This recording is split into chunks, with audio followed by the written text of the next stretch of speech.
Hey guys, it's Cashew. This is going to be the second analyzing a really good one tricks play video that I am going to make. It's going to be analyzing, I believe his name is zhami. I can look actually down here. Yeah, zhami. I'm watching on Rank 1 Sion's channel again. But full credit to zhami, the player who I assume is streaming these games. He's really good. He's an amazing talon. And uh I'm just going to watch, and we're going to talk about the minutiae of what he's doing. And so we're not just talking about, oh, he's going in here because Talon wins. We're talking about why he is walking in specific places in the lane. We're talking about why he will or won't go for certain minions, why he's moving around the map at different points in time.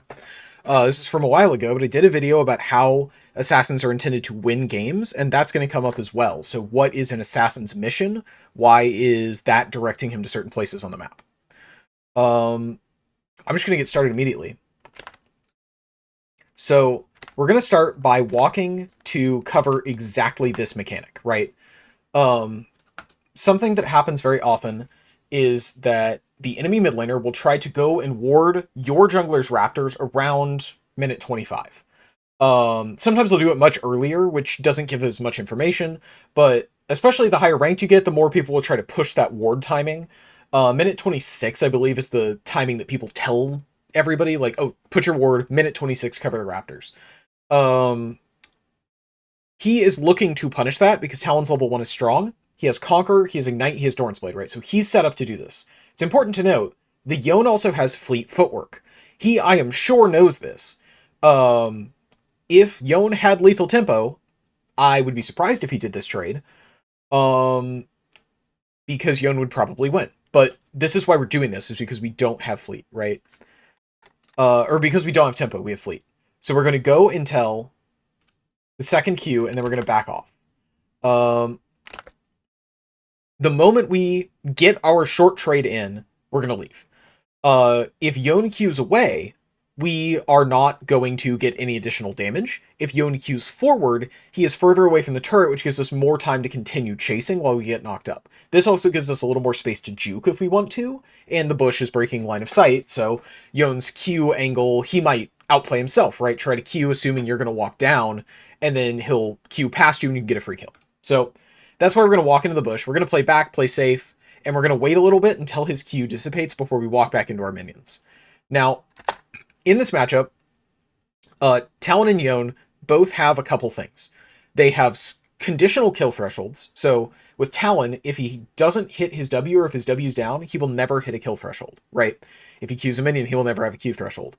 If he isn't able to connect the second half of his W, he will never have a Q threshold. Now, with Ignite, and obviously Talon Q can make his W hit, guaranteed lock on, essentially. Talon does have a lot of ways to guarantee that W2, but Talon's kill threshold is both very high and very conditional. Yone's kill threshold is conditional, but it's lower, right? Hitting a NATO'd Q while you have your E up, you can hit auto W, auto, maybe auto Q. I don't know whether Yone has Ignite yet, but, you know, we're reaching for 300 or 400 lethal range, depending on whether you have TP or Ignite. Talon's lethal range is higher, so this wave state, this game state, he's very happy with, even if he didn't have this health advantage, right? He's not looking to push the wave, he's not looking to poke, right? Talon's poke exists, but it's not great and it's resource intensive. The all-in, the quick all-in that Talon has is terrifying, and so Talon isn't super excited to push. He's also happy to give this space, and look, when he walks up and starts hitting, Yone is also walked up, right? He's matching Yone's push, and he's trying to get Yone to go in. Right now, that extended lane that he's trying to hold, you can see once Yone backs off, he stops hitting the wave. That extended lane means that Yone dies because Talon's level 1 is stronger right now. He has Conquer, he has everything set up, and he has a health advantage. We're going to go ahead and potion, because this is important as well. Potioning early is really good if you're on a champion that can burst a ton of damage and you're pushing in, because you might need all of that extra potion health to tower dive, right? That potion getting popped right before you tower dive, A, it's an indicator that you're going to dive right then, and B, you won't get the full health effect, especially if your opponent runs Ignite, right? So he's going to just pop his potion right now, the moment he's about to hit level 2. Or well before he hits level 2, I'm sorry. And now we're just getting to the point where we're going to zone, right? Once he is about to lose minions, he'll throw the W, and he'll hit some minions, right? He'll back off just a little bit. Yone can have the XP, it's fine. Our wave's going to push in anyway. we're immediately going to keep looking to poke, because while it is resource intensive, Yon is getting low and he doesn't have a Dorn Shield, right? We really, really want to try to kill. One of the things an assassin needs to do to get ahead is to get a kill threshold. So he's going to constantly look for these kills. And the way he's positioning, he's not hitting the minions to push. He's not panicking. He's keeping a set amount of distance while Yon has NATO, but he's always looking for damage. And right here, he's going to skill his W before it hits. He's going to get the extra damage from his W. He is looking for this kill trade, right? The moment he sees this Lilia ball come in, he knows that he either has to fight or he has to run, and he's going to have to burn resources either way. Lilia Ball's going to hit the wave, his W's going to hit the wave, so right now his wave's in a bad position. But he has a Conqueror stack. Lilia is level 3, he's level 3. So, with Conqueror, he has the advantage here. He'll walk down, walk up to bait the Lilia, and then Q auto. Flash, Q auto, ignite, right? So, walk up, we've baited the Lilia W, we've dodged it, so we're at a little higher health. Remember, our pot's already ticked, so instead of popping it right now and being at about 270 to 280 health, we're all the way past 300. I'm going to walk forward. Lilia's going to step back, so we know that we don't... Lilia has realized, I can't win this, right? And she's going to start running. We are going to immediately burn our cooldowns. And notice, he ignites first. He's getting an extra Conqueror stack here. Ignite does trigger a Conqueror stack when you activate it, and Conqueror doesn't affect Ignite damage, but it affects your auto and Q damage. He's going to auto Q, because your auto attack into Q, like, your auto attack can lose its target if your target gets out of range, but once you've started casting that Q, it's still going to go off. So Lilia's going to flash out of range, still get hit by the auto into Q, and die to our Ignite plus the minion damage, and then we're going to die to Young. So even though we got killed, and even though we didn't kill the enemy laner, and we got killed by the enemy laner, we're still okay with this. Because remember, an assassin's goal is to get a lead, and that means that an assassin cannot just give up and get behind, right? Look at the wave state right here. If Lilia just walks forward and he just runs, this wave is going to crash into turret. Yon's going to get a wave under turret that currently he has pressure on.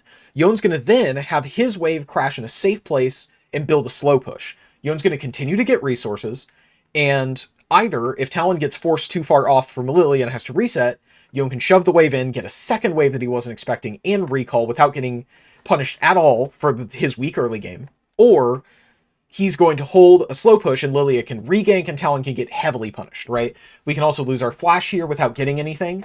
And if an assassin is using their resources early game, it needs to be translated into something. So that is the biggest reason that we're going to just immediately look for this kill trade here. Because at this point, we're already in a state that we don't really want to be in. So all this happens, and we are reset to this point in the game. So we've skipped forward a little bit. Right now, Yon is 6, Talon is 5. Obviously, because we killed into the jungler, and our laner got the kill, our laner's going to get an XP and gold advantage, right? So our opponent's laner is going to hit 6 first. Now, we're going to keep skirmishing, and something you're going to see is that both players are going to be constantly pressuring lethal range, and they're going to be doing it around the minions, right? They're not paying attention to specifically the minions, specifically each other's health bar. What they're paying attention to is control of the lane. So the position, where, like, you know, your vision may be, how much experience you have, and whether you have control over the wave are the things they care about more than the actual gold totals or getting a kill. Gold totals and getting a kill are results of control of the lane. So Yon is going to be constantly pressuring here, even though he's going to lose some health. What he wants to do is make it harder for Talon to push up into his conditional kill, right? Which is Q3 into auto R, you know, auto WQ auto, right? Like, he's got a ton of damage he can extend. In return, Talon is very happy to use his cooldowns to trade, even if it's only his Q, right? Because Yon's going to take 150 damage. And while Yon's lethal range is pretty high, Talon's lethal range is extraordinary. This is one of the things the champ does incredibly well. He also gets a couple Conqueror stacks here, which means if Yon decides to overextend, he's going to get to put some additional pressure in, and we're going to probably watch him walk almost directly at Yon for a little bit. No, we're not going to watch him do that. He'll stroll around, but he's going to take the last minion, mainly because he's not 6, right? Currently, he doesn't have a way to dodge that ulti. He'll give Yon control of the wave, because again, he's not 6. But the moment that Yon has burned his Q3, there's a brief period of time where we can walk up, right? He's not even close to that Q lethal range. Yon could have slow pushed this wave and made Talon sit here and wait longer, Or Yon even could have walked directly at the Talon while he's level 6 and Talon's level 5. That probably wouldn't have been good, but these are other things that the Yon player could be considering. I think slow pushing here or fast pushing here probably doesn't do anything unless he wants to reset. Q3 down, and we're going to let this wave crash. But note, we've just seen Yon use his E, and we're going to pick up our ult here, right? So we have to W this wave, but we can position pretty aggressively now and for the next 10 seconds or so. Because Yon doesn't have E, we feel comfortable immediately walking in and warding this. We're popping our potions, remember high HP, the moment you think you can fight. He's not walking at the wave, he's walking at Yon. Yon is greeting to stack his Q and to get a fleet footwork proc. In return, we're going to try to punish that as hard as we can. So immediately, Q in, auto attack, and we're not going to W. I'm actually interested in why we didn't Oh. So, this is important. This is a VOD analysis thing. If you don't understand why something didn't happen, watch a bit and see if you can identify it. So when I'm watching this, I'm noticing, he held his W until max range to get his Q back up quicker while his Conqueror is still up, right? So now we have 6 stacks of Conqueror. We didn't care about the wave pressure, we didn't care about any of that, and we knew we weren't going to hit the Q, the W2, right? Because Yon could just dodge it at that point. What we want to do is this. We want a higher stack Conqueror, and we want our passive to be extended, right? More time where we can either trade into Yon or push him out. Now, this looks bad for the Talon player because he's lower in health, but it's really good. We have Conqueror fully stacked, so if Yon decides to do something greedy with this Q, we can punish and kill him. And even if not, Yon is currently in Talon's lethal range, assuming everything goes right? Talon's in Yon's lethal range, but that health differential doesn't matter. Both players can kill the other player if they hit their required spells. And now we're going to just go to a mechanics check. Yon is going to do something very greedy and very telegraphed. I don't personally agree with this play.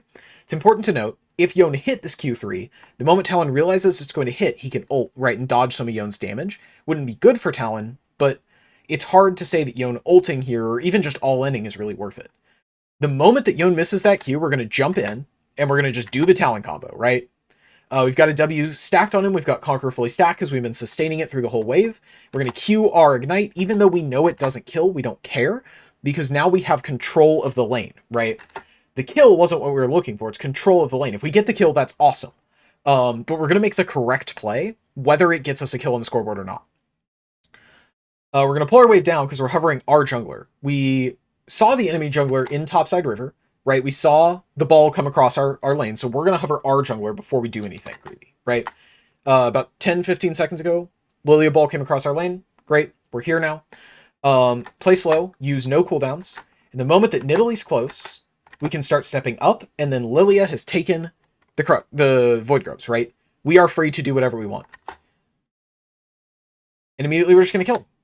That's it. Even if Yon gets a shield up there, he's still dead. We just have enough damage. And it's important to note that we saw the Q go off right here. He has Zerkirch Greaves, so we have about 3 seconds, where if Yon decides to play greedy, he will die instantly. Yon needed to walk up, give lane control, move away, right? Instead, he gets hit by the Q1, Talon, or the W1, Talon Q, locks on the W2, we get the kill, shove the wave. Reset, and now we come back to our lane. So, Yon's taken wave control, Talon has cleared the wave, and now we have the ability to move. Notice that while he's moving his camera down, he's not really looking to leave this lane. He has a slight advantage, but Yon is still Yon. And this is another important thing, right? In my Assassin video, I talked about how an Assassin's job is to put the carry behind. Well, there's 2 important things, right? 1 is that Talon's stronger than Yon right now, and 2 is that Yon is a carry. So Talon can put Yon behind. He doesn't have to leave and pressure a Kayle top or a Lucian bot lane because he's got a carry in his lane that he can already dominate. So he's not really looking to leave. He's not too interested in that, right? He's going to skirmish over anything he can in this lane. Notice that despite Yon pressing E and him missing an ability, he's still going to walk in, right? He knows there's vision. He just saw it.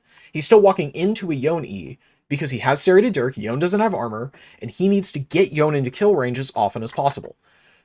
So even though this is a losing trade, he'll do the damage he can do, right? We're going to hit the Q, and then this is very, very valuable. What we do here is we walk closer and closer to his shadow. This does a couple things. This makes Yon feel pressured to play because we're trying to take control, right? We're walking into the wave, which Yon really doesn't want us to do.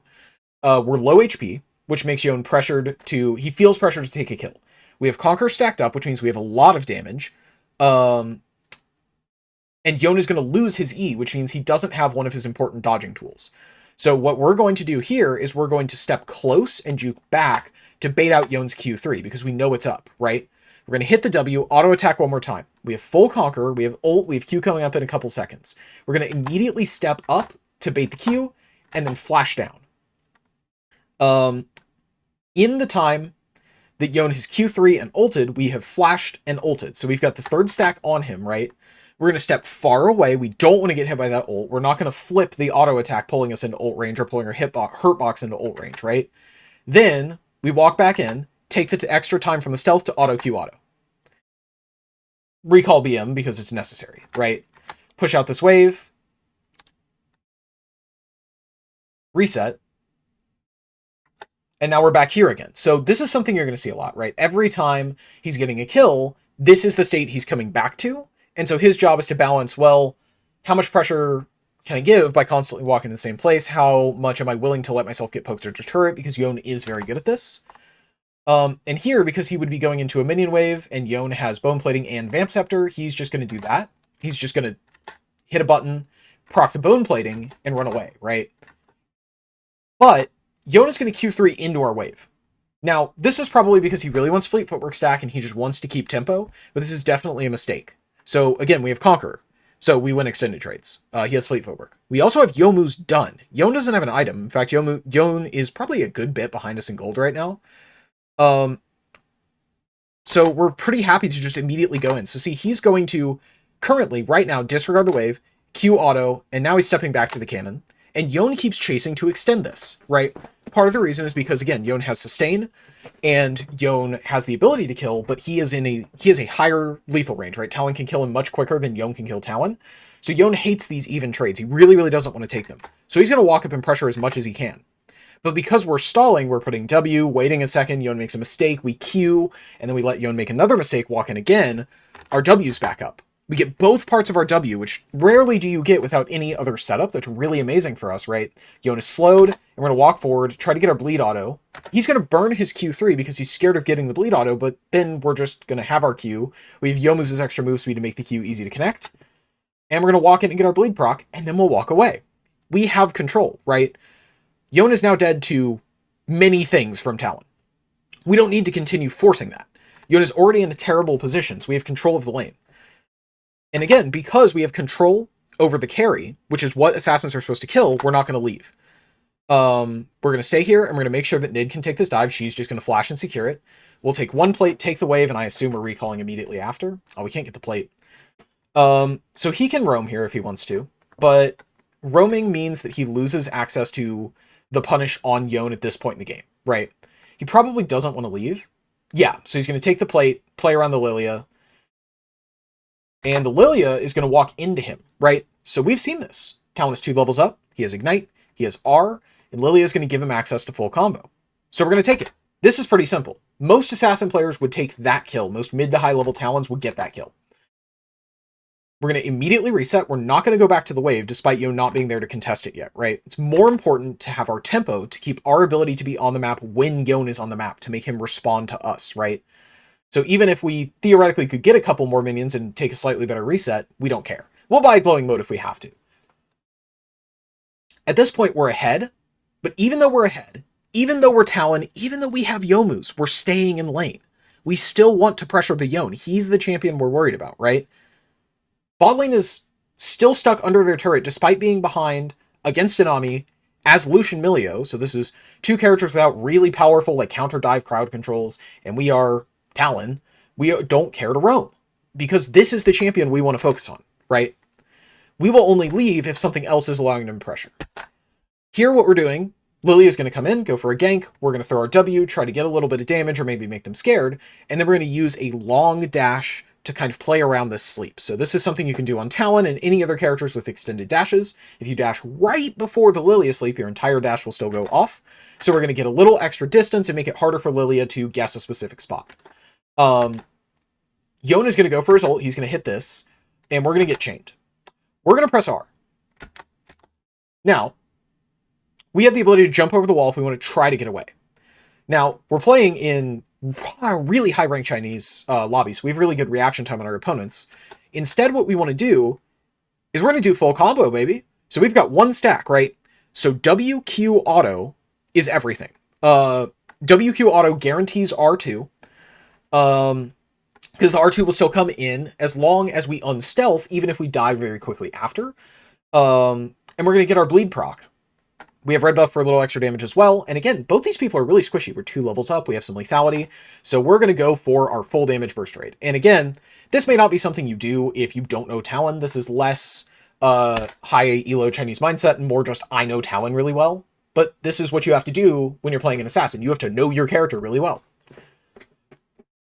Cut to the next thing, and this is probably one of the last clips we're going to look at for this video. We're going to walk forward with the wave. This is really good. Most Yone players will E directly at you and Q directly at you and then W, right? He's going to immediately, the moment he sees that E start, step directly to the side before he does anything else. And yes, he could throw this W out and it might make it a little easier to hit the W2, but dodging a Q stalls Yone's knockup by about 1.5 seconds. That's a really big deal for any sort of short trade we want to take here. We immediately force Yone to back off because he's not going to be able to get his knockup in time and because he's behind, right? We have 211 AD. Well, that's 2 Conqueror stacks. We have 200 AD and Yone doesn't even have a Bork done. And now we're going to start pushing the wave slowly when we get the chance to. We're healing with our Q. When Yone doesn't have his Q3, now that he has his Q3, we'll wait until he backs too far off. Then we'll walk up and Q when Yone backs so far off that we can't properly get punished. We'll throw our W to poke and clear the wave. And again, we've been stalling out those Ws, right? We've been stalling out our cooldowns. We hit the second W, that's 2 procs, we'll immediately go for a Q and an auto attack. So we see Milio, so we're going to just back straight off, even though theoretically we could trade forward. And now, look at, he's finally rotating. Yeah, Solutions alone, but he didn't even move his camera down here until we saw Felios Nami coming in. Remember, that win condition is not he gets 25 kills and becomes a god. The win condition is the enemy carries can't carry the game. Now we can go shut down the Lucian, because Aphelios and Nami are moving to stop the Yone from farming. They've already won, so he's going to go win somewhere else. If Aphelios and Nami weren't mid, I would be very surprised to find out that he isn't mid, right? We're going to just do our combo, chase him down, kill him. I don't know whether he knows that Lucian doesn't have flash, or maybe Lucian didn't want to flash. But we're conservative with the way we press our cooldowns here, right? Press Q, back up a little bit, press W. We're trying to wait for maybe we get a flash here, maybe Lucian dashes to the side. We see the dash now, so that's some mobility gone. Wait a bit, then we press ult, right? We're kind of slowly pressing our buttons, and what we're doing is extending the amount of time that we can wait for things, right? We have a little more time in our Conqueror stacks, a little more time in our passive stacks, a little more time to get our Q back up, a little more time for flash. We're going to walk forward, and again, because we're so far ahead, we don't really care about the ADC hitting us. We can kind of just auto-attack. You don't need to do anything super fancy. He probably didn't need to ignite. He chose to. This is something I don't mind assassins doing, like if I'm coaching someone. Just burn your ignite, it's fine. Kills are really important to get in the mid-game. Like, yeah, it's really nice to have ignite, but unless you know you're matching, like, a Mundo or something, I don't think it's a problem. We're going to stay and hover despite being low resource, because we know that we have pressure mid, and we know our jungler, who is slightly behind in level, but is still very functional, is here. Lily's going to flash and go for what I think is a pretty greedy sleep. Again, because he dashed, important to note, sleep indicators pop up. I don't know what this is on his screen, but sleep indicators pop up when the sleep finishes. All Lilia sees is that he was somewhere in the wall when he got slept. Lily doesn't know where he is, right? Because once you keep moving, that sleep indicator doesn't move with you. So he's just going to walk away. He could have tried to flash over the wall in combo, but he is worried about his own tempo, and he's going to let the rest of his team try to clean that up. Those kills don't matter to him because he doesn't, like, it's not safe. Lilia could hit a Q, or, I don't know, dodge his abilities, somebody else could show up. He could be really late to getting back on the map, so he just doesn't want to go for it, right? He has to burn his flash anyway to even try. He's going to walk back into the map. He's going to walk across mid. He's walking to the objective. That's why we're topside, right? Herald's up, Dragon's down. This is where we want to be. Walk in around the, river entrance to the center of mid lane. Immediately pop our sweeper. We see Yone bot, so we have at least one threat that can't pressure us. Lily is dead. That's another threat that can't pressure us. Top lane's probably top lane, so we're totally free to walk in and start doing Talon things. Now we're going to move around the map, because Aphelios Nami are covering mid. Yone isn't easily pressurable from side, and if he's at the dragon, if he's bot side, then he won't be at the herald, which is the next objective that's up. He's going to immediately take a fight, and notice, just like earlier, all he's doing is just auto-attacking, right? He's got Black Cleaver move speed, he's got Youmuu's move speed, he's got his ult and flash still up, so if Lucian wants to burn cooldowns, or if Milio's here, he can do that, and if not, he's just going to get this kill without burning resources. He's using his health bar as a resource here, so that his next kills are still accessible with burst, right? He's going to throw his W, try to finish, jump over the wall, because that's the thing you do on Talon, continue moving, and immediately he's going to spot Milio, and he is going to do something that I think maybe a lot of people wouldn't do, which is he's just going to keep walking directly in to an enchanter with a button that stops you from queuing, and he's going to queue. 2 reasons for this. One is that no matter how high elo you are, sometimes people just mess up. It is always worth trying to make your opponent mess up if the punish is minimal, right? Right now, as far as we know Lilia's not here, we know Yone's not here, as far as we know Top's not here, and Lucian just died. So there is no punish from this aside from, 100 damage from Milio Q. But the payoff is that Milio doesn't have Q for 8 seconds, or Milio dies because he doesn't Q in time, right? We'll take the Q, back off, and then this is something that a lot of Assassin players should do and do all the time. If you're not an Assassin player, you may not be familiar with this, but literally just duck into a piece of vision and immediately dash over the wall and try to catch someone walking back in to take space. You don't want to give that space up, but you can jump into that space in an unfair way, right? Qiyana could W over this wall and do the exact same thing. Talon's going to hop right back over the wall and immediately combo the Milio, who doesn't have Q. And we can slow combo, right? Watch how he plays to save his ulti. So we throw the W, wait for the slow, right? We know we have a slow. If Milio doesn't flash. If Milio flashes, we're not going to get this kill anyway. Then we auto-attack. And then we Q auto, right? Auto-Q auto. But look at where his mouse is positioning. He's not ulting yet. He could have ulted and secured this kill, but he's waiting to see, now we know where Top is, he's waiting to see if he has to ult, right? The moment that he knows that Milio's out of attack range and his cooldowns aren't going to come up in time, that's when he presses R. Now, we're going to wait a little bit. He's waiting to see if he can juke the Garen out at first, right?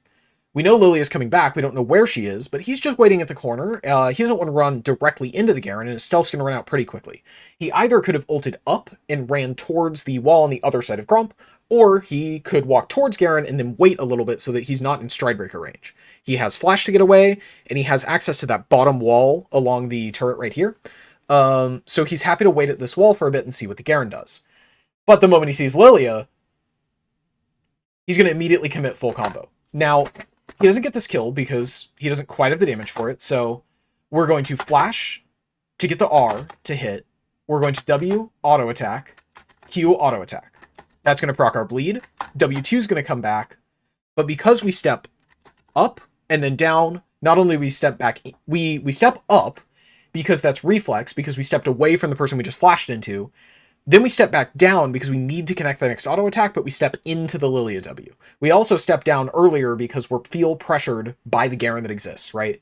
If he steps directly down, he doesn't get hit by the Lilia. Garen can't kill him, and he kill trades with the Lilia. A really small thing, but, you know, that's just a moment of reflexive play taking over, right? Because reflexive play here is move back away from the person you just flashed on when you're really low. He could have moved down, and he probably would have been okay. We're going to go back to bot here. This looks like Dragon is down. I actually don't know exactly how this works, but because the entire rest of his team is topside, and there's open space and free resources... No, Dragon is up. Okay.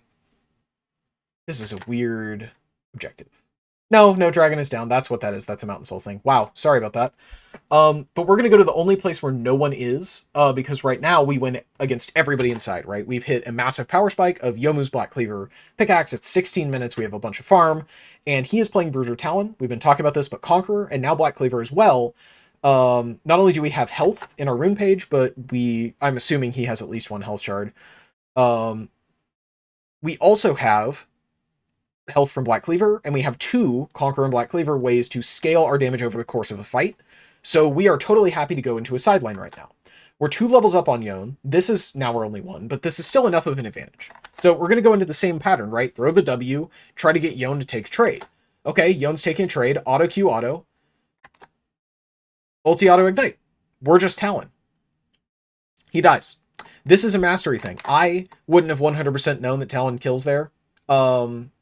Maybe I would have been scared of Yone ulting. I don't know if Yone had ult. He just knew. He knew his damage, and he was happy to commit it, and he killed the guy. This is something you can do when you have, like, stats and levels, right? Even though he is not ahead, or even though he isn't building lethality, he's very ahead. This gives him extra damage. He sees everyone else fighting up top, and he is immediately like, I'm going to take resources. So Talon can't push towers quickly. He has his auto reset doesn't affect turrets, right? So he goes for the Krugs. The moment he moves his, right, he's going to move his camera. He's going to start his reset, then move his camera, see everybody topside, and then he's going to go for additional resources. The fact that you're low HP doesn't matter if no one can contest you. And he knows right now no one is going to contest him. So he's going to take the resources available to him that would be available to the enemy team. Push the next wave into turret, take the Krugs, and then reset. He hit the turret twice here, but there's not a particular reason to. He just chose to. Reset, and we're going to come back to the Herald. Is this Herald? Yeah, this is Herald. So we're going to come back to, again, the side with an objective. Jump deep into the jungle because we're Bruiser Talon. We're totally happy to jump into people. We still have ult. Yomu's is coming back up because we popped it on the way out of base, and we see a fight happening top, so we're going to immediately move up there. The speed of getting to the fight slightly faster over this wall is worth taking a tower shot. It's just worth it. Getting to the fight half a second faster makes far more difference than 50 or 100 extra damage. And we're going to do Talon combo. We're going to jump in and kill Lilia. Important to note, we're going to W, wait a second, because Lilia is locked in, or Lilia has move speed built up. We're going to Q as our W is about to come back, because we want that extra damage secured. Then we're going to auto attack and chase, right? We have the W slow, which we know hit, we guaranteed it with the Q. And we have Black Cleaver giving us move speed. We're waiting for Black Cleaver to tick up, and we're waiting a little bit longer for a little bit of extra damage. Garen isn't stopping us from comboing right now, right? We don't see a Garen Q, so we're happy to get an extra auto attack before we ult. Auto attack with the slow, then ult. Ult allows us to chase Lilia's move speed, get the last bit of damage, and because we have Conquer stacked, and there's a bleed on Garen, we walk back in, and we might take a kill trade, but we don't take a kill trade. He simply decided to pressure, and he got maybe lucky. I don't think Garen probably should have been building those items second, but he's doing that. And so we're going to get the kill, immediately reset, come back to the side of the map with objectives, and continue split pushing. Now we have Profane Hydra. He went Profane Hydra third because he's split pushing this game. I'm assuming he does this a lot. This makes a lot of sense for the way he's trying to play. And we're going to keep pushing. So we see 2 dead, 2 low, which means only one person can come contest him. I believe that's Milio, so he has almost no pressure on him right now, right? And he's just going to take the turret. He's going to take the next wave. And here, this is just being really good. One more thing. He's hovering this wall, right? He doesn't know how many people exactly are going to come for him. He wants to play safe. He doesn't have flash yet, but great. Wait out all Garen's cooldowns. Garen's used Q, W, Stridebreaker. Now, I was expecting him to go in here when I watched this the first time. What I wasn't expecting is for him to kill both people.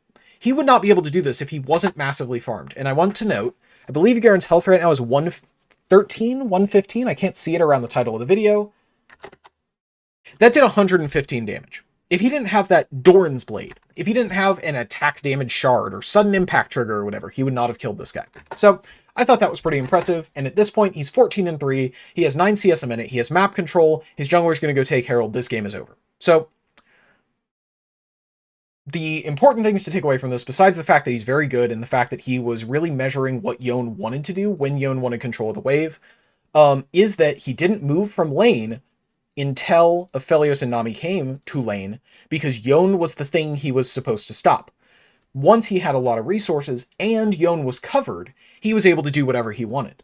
But normally you would see a Talon roaming the map at 5, 6, 8, whatever, right? Like he's got Ignite, he's fed, of course he can just go kill the Lily in his jungle. And if we had vision, he could do that. But he wanted the Yone. That was what he was playing for. Once the Yone was slowed down and he was sped up, the rest of his team is all winning, then he can go push his lead by shutting down the ability to gain resources on the side of the map. Move back to the middle of the fight if he needs to, but when his team's winning, just stay on the side. Get more resources, deny the Krugs, right? Push the side lane while his team is pressuring mid, because this is the open place, right? Nasus is bot, he's mid, of course he's going to be top. He could be trying to fight mid, or he could be picking up even more resources and holding tempo on the map, which is what an assassin has to do to not lose. That's it. This guy's really good. I appreciate Rank 1 CN for uploading these videos and clipping them. Zhami is crazy. That's it. thanks. Let me know if you enjoyed the video or if you think I missed some things or whatever. I like making content like this. I want to make more, analysis type stuff.